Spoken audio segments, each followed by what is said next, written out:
इस बार कहानी 1971 के भारत पाकिस्तान युद्ध से ठीक पहले की है। सकीना के पिता अशरफ अली को तारा सिंह की मदद करने के आरोप में फांसी दी जा चुकी है और ये बात सकीना को भी मालूम है। और इस फांसी के पीछे सबसे बड़ा हाथ था हामिद इकबाल का, जो कि अब पाकिस्तान का जनरल बन चुका है और वो हिंदुस्तान से बहुत ज्यादा नफरत करता है और उससे कहीं ज्यादा तारा सिंह से। जिसके बाद सीन पठानकोट में शिफ्ट होता है, जहां पर कि हम सन्नी पाजी मतलब कि तारा सिंह को देख पाते हैं। तारा सिंह अब अपने ट्रकों से आर्मी के कुछ सामानों को ले जाने लाने का काम करता है। इसी बीच तारा सिंह को कर्नल रावत बुलाते हैं और वो तारा सिंह से कहते हैं कि इस बार जंग के आसार नजर आ रहे हैं। उन्हें ऐसा लग रहा है कि इस बार जंग होकर ही रहेगी और इसलिए वो पहले से तैयार रहना चाहते हैं। इसलिए वो तारा सिंह से गुजारिश करते हैं कि उन्हें बहुत सारे ट्रकों की जरूरत पड़ सकती है। तब तारा सिंह उनसे कहता है कि वो हिंदुस्तान के लिए हमेशा तैयार रहेगा। अब अगले सीन में तारा सिंह के घर के सीन को दिखाया जाता है, जहाँ पर कि हम तारा सिंह की पूरी फैमिली को देख पाते हैं, जहाँ पर कि उसकी पत्नी सकीना और उसका बेटा जीते है। जीते का पढ़ाई में मन बिल्कुल भी नहीं लगता है, उसे तो एक एक्टर बनना है। लेकिन तारा सिंह ये नहीं चाहते हैं कि उसका बेटा एक्टर बने, बल्कि वो तो चाहते हैं कि उसका बेटा पढ़ाई करके अफसर बने। यहाँ पर जीते एक बाइक की भी डिमांड करता है, लेकिन तारा सिंह उससे साफ मना कर देते हैं,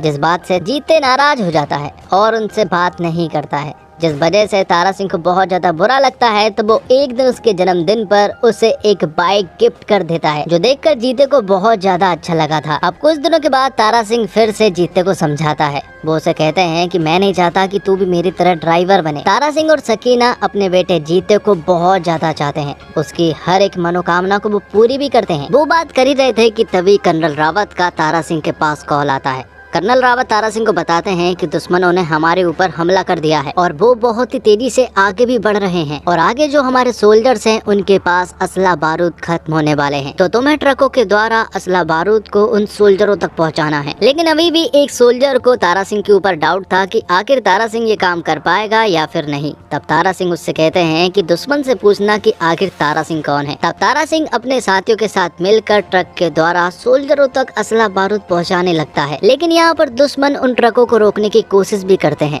जिस वजह से कई सारे ट्रक जो है वो सोल्जरों तक नहीं पहुंच पाते। लेकिन तारा सिंह का ट्रक जो है वो सोल्जर तक पहुंच जाता है। वो उन्हें असला बारूद डिलीवर करता है और साथ ही इस जंग में हिस्सा भी लेता है। तारा सिंह देखता है कि दुश्मन हमारे सोल्जरों के ऊपर पूरी तरह से हावी है। तब तारा सिंह उन दुश्मनों के ऊपर भूखे शेर की तरह टूट पड़ता है और उन सभी लोगों को बेरहमी से मार देता है और इस तरह से हमारे सोल्जर्स आगे बढ़ने लगते हैं। लेकिन दरअसल में ये पाकिस्तान की चाल थी। जैसे ही हमारे सोल्जर्स आगे बढ़ते हैं तो वो हमारे ऊपर एक जोरदार हमला करते हैं, जिस वजह से ढेर सारे सैनिक मारे जाते हैं और जो तारा सिंह के साथ साथी गए थे उनमें से भी बहुत सारे लोग मारे जाते हैं।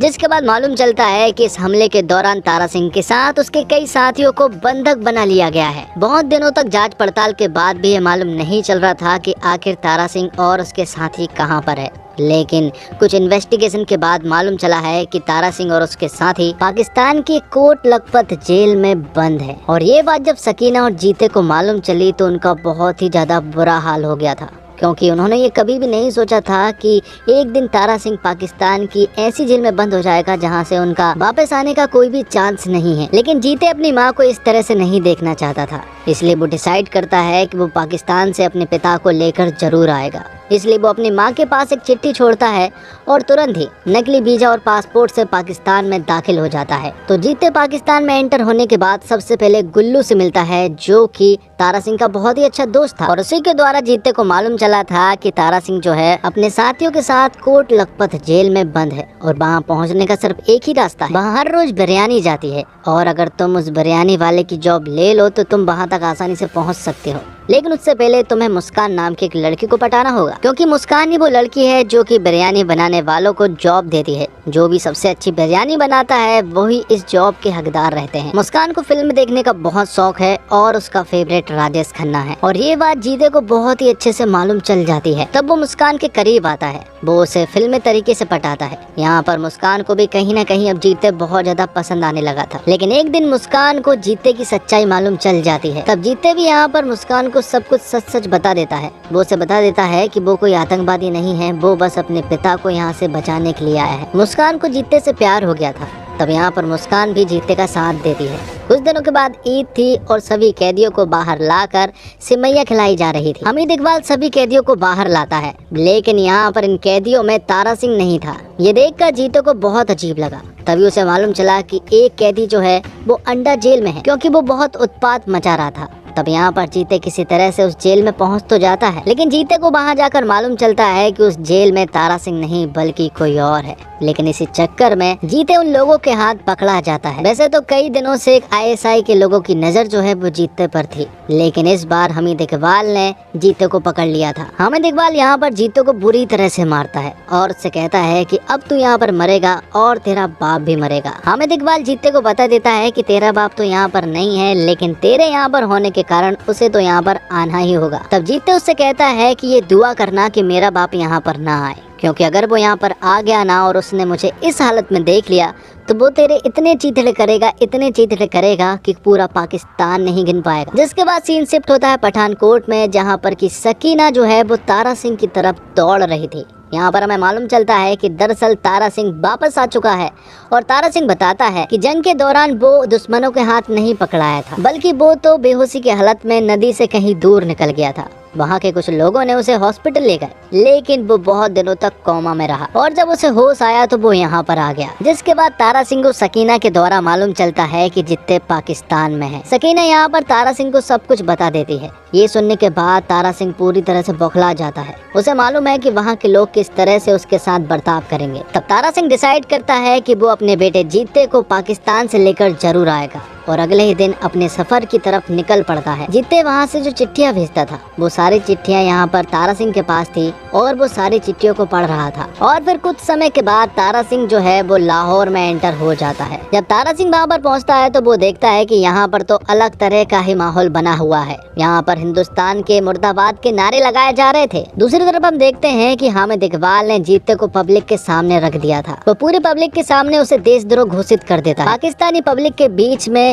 हामिद इकबाल ने उन लोगों के अंदर बहुत ज्यादा नफरत पैदा कर दी थी जीते को लेकर। तब सभी लोग चाहते थे कि अब जीते को फांसी हो, इसलिए जीते को यहाँ पर एक तोप से बांध दिया जाता है। जीते की हालत बहुत ज्यादा खराब थी। तब आखिर में जीते हामिद इकबाल से कहता है कि मरते हुए इंसान की आखिरी ख्वाहिश तो जरूर पूरी करते हैं। तब हामिद इकबाल जीते से पूछता है कि आखिर तेरी आखिरी ख्वाहिश क्या है। इतना बोलने के बाद यहाँ पर एंट्री होती है हमारे सन्नी पाजी मतलब की तारा सिंह की। तारा सिंह यहाँ पर आता है और तुरंत ही हामिद इकबाल से कहता है कि मेरे बेटे को छोड़ दो, तुम्हें मैं चाहिए था तो मैं यहाँ पर आ गया हूँ। लेकिन हामिद इकबाल यहाँ पर तारा सिंह से उल्टी सीधी बातें करता है और अब दोनों को मारने की बात भी कहता है। जिसके बाद हामिद इकबाल इस्लाम के बारे में तारा सिंह से उल्टी सीधी बातें करने लगता है। तब यहाँ पर तारा सिंह उससे कहता है कि अगर पाकिस्तान के लोगों को हिंदुस्तान जाने का मौका मिले तो आधे से ज्यादा पाकिस्तान खाली हो जाएगा और तुम्हें भीख मांगने के लिए कटोरा भी नहीं मिलेगा। ये बात सुनने के बाद हामिद इकबाल को गुस्सा आ जाता है और वो यहाँ पर तारा सिंह और जीते को मारने का ऑर्डर दे देता है।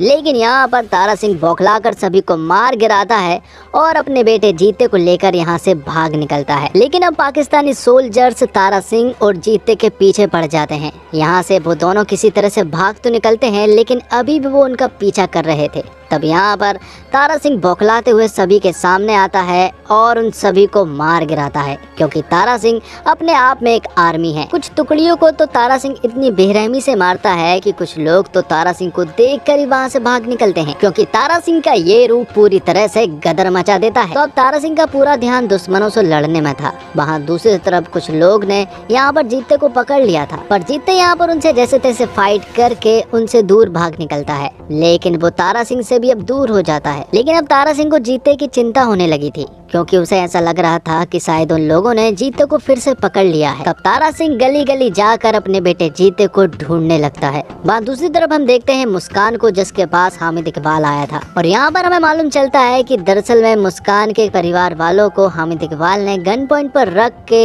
यहाँ पर जीते के बारे में बहुत सारी उल्टी सीधी अफवाहें उड़वा दी थी और एक कागज पर मुस्कान के साइन भी ले लिए थे, जिस वजह से अब दोनों बाप बेटे जो हैं वो वांटेड बन जाते हैं। लेकिन अब मुस्कान की फैमिली चाहती है कि यहाँ पर जीते और मुस्कान दोनों एक हो जाएं और वो तारा सिंह की भी मदद करने के लिए मान जाते हैं, क्योंकि उन्हें मालूम चल गया था कि जीते और तारा सिंह बिल्कुल सही है। तो यहाँ पर मुस्कान के फैमिली वाले मुस्कान समेत जीते और तारा सिंह को एक खुफिया रास्ते के द्वारा हिंदुस्तान भेजने का प्लान बनाने लगते हैं। लेकिन ये बात कहीं ना कहीं हामिद इकबाल को मालूम चल जाती है और हामिद इकबाल तारा सिंह, मुस्कान और जीते को पकड़ लेता है। वो उन्हें बॉर्डर के पास ले जाता है और यहाँ पर वो उन्हें बुरी तरह से मार रहा था। जिसके बाद हामिद इकबाल तारा सिंह के पास जाता है और तलवार की नोक पर वो उससे कहलवाता है कि हिंदुस्तान मुर्दाबाद के वो नारे लगाए। तब तारा सिंह हामिद इकबाल से कहता है कि अगर मैं ये बात कह भी दूं तब भी हमारा हिंदुस्तान हमेशा आजाद रहेगा। और साथ ही तारा सिंह हामिद इकबाल से ये बात भी कहता है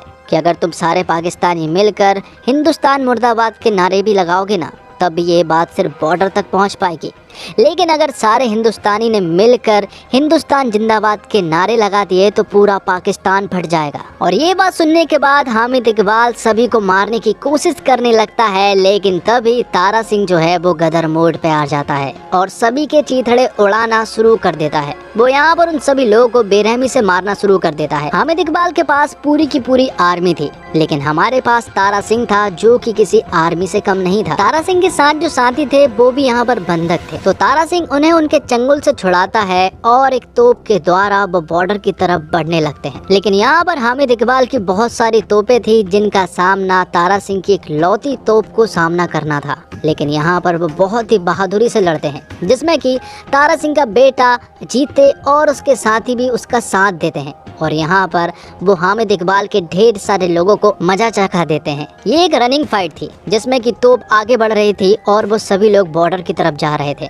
जैसे जैसे आगे बढ़ते जाते हैं, आगे चल के हामिद इकबाल उन सभी लोगों को पकड़ लेता है। लेकिन उसे इस बात का एहसास होता है कि वो तो इंडिया में पहुंच चुके हैं। तो अब हामिद इकबाल तारा सिंह और उसके साथियों का कुछ भी नहीं कर सकता था, क्योंकि यहाँ पर कर्नल रावत पहले से उनका इंतजार कर रहे थे अपनी पूरी की पूरी फौज के साथ। यहाँ पर कर्नल रावत जो है वो हामिद इकबाल से कहता है कि मुझे तुमसे कोई लेना देना नहीं है, तुमसे तो हमारा तारा सिंह ही बात करेगा। तारा सिंह यहाँ पर हामिद इकबाल को बहुत देर तक भगवत गीता और कुरान का ज्ञान देता है। वो उसे एक चुनने के लिए कहता है और यहाँ पर हामिद इकबाल गीता को चुनता है। तब तारा सिंह बौखलाते हुए हामिद इकबाल से कहता है कि तू दोनों को चुन सकता था और इसी बात का फर्क है कि तू कभी नहीं सुधर सकता। लेकिन तारा सिंह यहाँ पर हामिद इकबाल को जिंदा छोड़कर यहाँ से जाने लगता है। लेकिन हामिद इकबाल अभी भी बाज नहीं आने वाला था।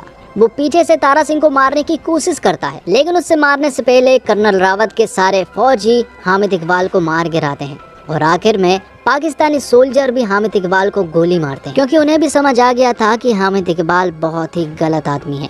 और बस इसी के साथ ये मूवी यहाँ पर एंड हो जाती है। आपको ये मूवी कैसी लगी कमेंट में जरूर बताइएगा। धन्यवाद।